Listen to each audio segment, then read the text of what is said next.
सभी प्यारे दोस्तों को जय हिंद, नमस्कार, गुड इवनिंग। तो आप लोग को मालूम ही है कि कल से हम लोग जीके का क्लास स्टार्ट कर दिए हैं। फर्स्ट क्लास हम लोग कर चुके हैं। आज हम लोग सेकंड क्लास करने वाले हैं। तो जो भी लोग फर्स्ट क्लास नहीं देखे हैं तो आप लोग से हाथ जोड़कर रिक्वेस्ट करते हैं कि आप लोग फर्स्ट क्लास को जाकर देख लीजिएगा। और आप लोग जो है क्लास को सीरियल बाय कीजिएगा, 1 2 3 इस तरह से कीजिएगा। ये ना कि आप लोग सेकेंड क्लास को देखें और फर्स्ट क्लास को ना देखें, ऐसा बिल्कुल मत कीजिएगा। फर्स्ट क्लास से आप लोग लगातार देखिएगा। जो प्रीवियस क्लास आप लोग छूट जाए उसको कंप्लीट करने के बाद ही आप लोग आगे के क्लास को देखिएगा। और जो भी लोग चैनल पर हैं तो प्लीज़ चैनल को सब्सक्राइब जरूर कर दीजिएगा। और क्लास आप लोग को अच्छा लगे तो प्लीज़ लाइक जरूर कीजिएगा।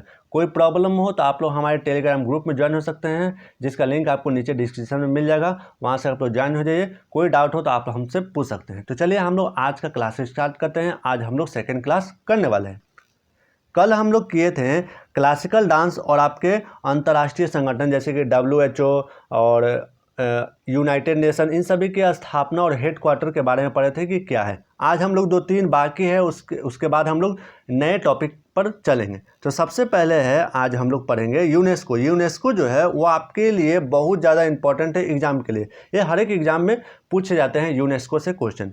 यूनेस्को का आप लोग को फुल फॉर्म याद होना चाहिए, जिसका फुल फॉर्म होता है United Nation Educational Scientific and Cultural Organization. UNESCO का फुल फॉर्म होता है United Nations Educational Scientific and Cultural Organization. इसकी स्थापना हुई थी 16 नवंबर 1945, 16 नवंबर 1945 को यूनेस्को की स्थापना हुई थी। और इसका जो हेडक्वार्टर है, मुख्यालय है, वो कहाँ है? पेरिस, फ्रांस में। तो हम लोग क्या पढ़ें? यूनेस्को का फुल फॉर्म क्या होता है? United Nation Educational Scientific and Cultural Organization. और इसकी स्थापना हुई थी 16 नवंबर 1945 को। और इसका हेडक्वार्टर जो है पेरिस, फ्रांस में। आगे चलते हैं। आगे है ब्रिक्स। ब्रिक्स की जो स्थापना हुई थी वो 2006 में इसकी स्थापना हुई थी, ब्रिक्स की। और ब्रिक्स को जो है R5 के नाम से जाना जाता है। ये सभी आपके अंतर्राष्ट्रीय संगठन हैं, ठीक। तो इसको आप लोग को याद जरूर रखना है। तो पहले हम लोग यूनेस्को पढ़ें और ब्रिक्स पढ़ें। ब्रिक्स का स्थापना हुआ था 2006 में, और 2006 में इसका स्थापना हुआ था। और इसे जो है R5 के नाम से भी जाना जाता है। 2010 में ब्रिक्स में एक नया देश ऐड हुआ था, जो है आपका साउथ अफ्रीका। साउथ अफ्रीका को 2010 में जो है जोड़ा गया था ब्रिक्स में। आगे है, आगे देखिए हम लोग कुछ इम्पोर्टेंट आपके जगह पढ़ते हैं। कौन सा कहाँ पर है? सबसे पहला काजीरंगा राष्ट्रीय उद्यान। काजीरंगा राष्ट्रीय उद्यान कहाँ है? असम में। कहाँ है? असम में है काजीरंगा राष्ट्रीय उद्यान। पार्क से रिलेटेड, उद्यान से रिलेटेड आपके एग्जाम में क्वेश्चन देखने को मिलते हैं। और जो आपको काजीरंगा बता रहे हैं, काजीरंगा राष्ट्रीय उद्यान, ये बहुत ज़्यादा इंपॉर्टेंट है। मानस राष्ट्रीय उद्यान। मानस राष्ट्रीय उद्यान कहाँ है? असम में। मानस राष्ट्रीय उद्यान कहाँ है? असम में। एक ही चीज़ को बार बार आप लोग रिपीट कीजिएगा तो आप लोगों को क्लास में ही याद हो जाएगा, ठीक। नेक्स्ट है सुंदरवन राष्ट्रीय उद्यान। सुंदरवन राष्ट्रीय उद्यान कहाँ है? वेस्ट बंगाल में। कहाँ है? सुंदरवन राष्ट्रीय उद्यान कहाँ है? वेस्ट बंगाल में। नेक्स्ट है लाल किला और जंतर मंतर। इसके बारे में तो मालूम है कि लाल किला कहाँ है? दिल्ली में है। लेकिन जंतर मंतर में बहुत सारे कंफ्यूज होते हैं कि जंतर मंतर कहाँ है। तो इसको आप लोग याद रखिएगा, जंतर मंतर कहाँ है? दिल्ली में है। लाल किला और जंतर मंतर कहाँ है? दिल्ली में। तो काजीरंगा राष्ट्रीय उद्यान कहाँ है? असम में। और मानस राष्ट्रीय उद्यान असम में। दोनों काजीरंगा और मानस राष्ट्रीय उद्यान दोनों कहाँ है? असम में है। सुंदरवन राष्ट्रीय उद्यान कहाँ है? वेस्ट बंगाल में है। और लाल किला और जंतर मंतर ये दोनों हैं आपके दिल्ली में। नेक्स्ट चलते हैं। नेक्स्ट है अजंता की गुफाएं। ये बहुत ज़्यादा इंपॉर्टेंट है, सभी आपके इंपॉर्टेंट ही देखने को मिलेंगे, ठीक। अजंता की गुफाएं महाराष्ट्र में है, और एलोरा की गुफाएं भी महाराष्ट्र में है। अजंता की गुफाएं और एलोरा की गुफाएं दोनों कहाँ हैं? महाराष्ट्र में है। नेक्स्ट है कोणार्क सूर्य मंदिर। कोणार्क सूर्य मंदिर कहाँ है? उड़ीसा में।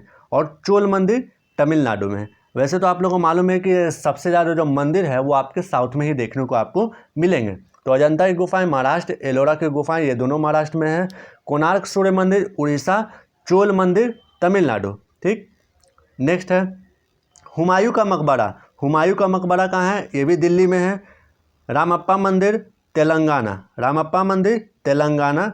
गुलाबी शहर पिंक सिटी, ये तो आपको मालूम है कि पिंक सिटी किसको कहा जाता है? जयपुर को कहा जाता है।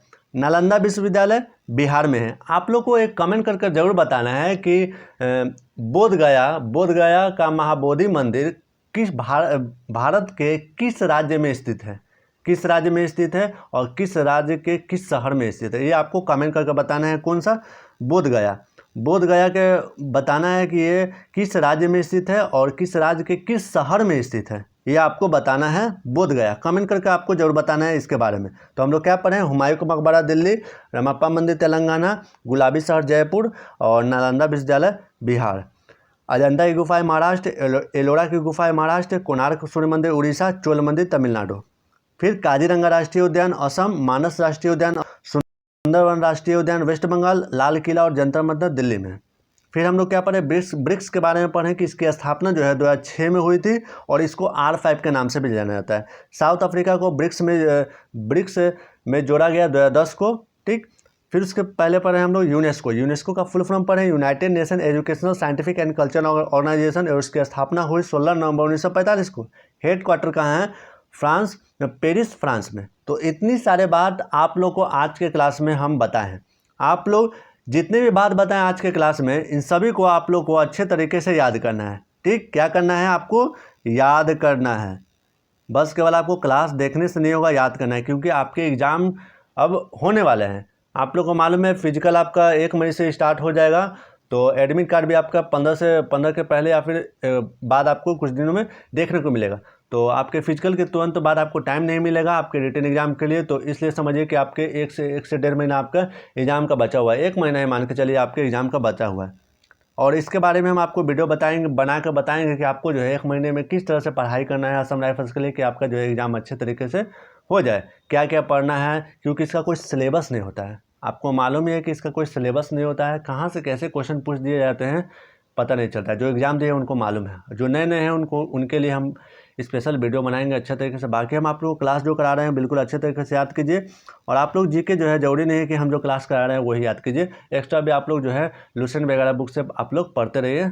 बायोलॉजी हो या फिर आपके फिजिक्स हो, हिस्ट्री हो, पॉलिटिक्स हो, स्टैटिक जीके, इन सभी से आपको पढ़ते रहना है। बाकी तो हम आपको इंपॉर्टेंट करा ही रहे हैं। हर एक डेली आपको नए नए टॉपिक देखने को मिलते रहेंगे। कल के क्लास को जो भी लोग नहीं देखें जाकर देख लीजिए, और आज की क्लास है इसको आप लोग याद करके नेक्स्ट क्लास में आइएगा। क्वेश्चन आप लोग से एक पूछे हैं कि बोध गया भारत के किस राज्य में स्थित है, किस राज्य के किस शहर में स्थित है, ये दोनों आपको कमेंट करके जरूर बताना है। हम सभी का कमेंट देखें कौन कौन जो है इसका आंसर देते हैं। तो चलिए आप लोग से मिलते हैं कल के क्लास में। जय हिंद, वंदे मातरम, भारत माता की जय।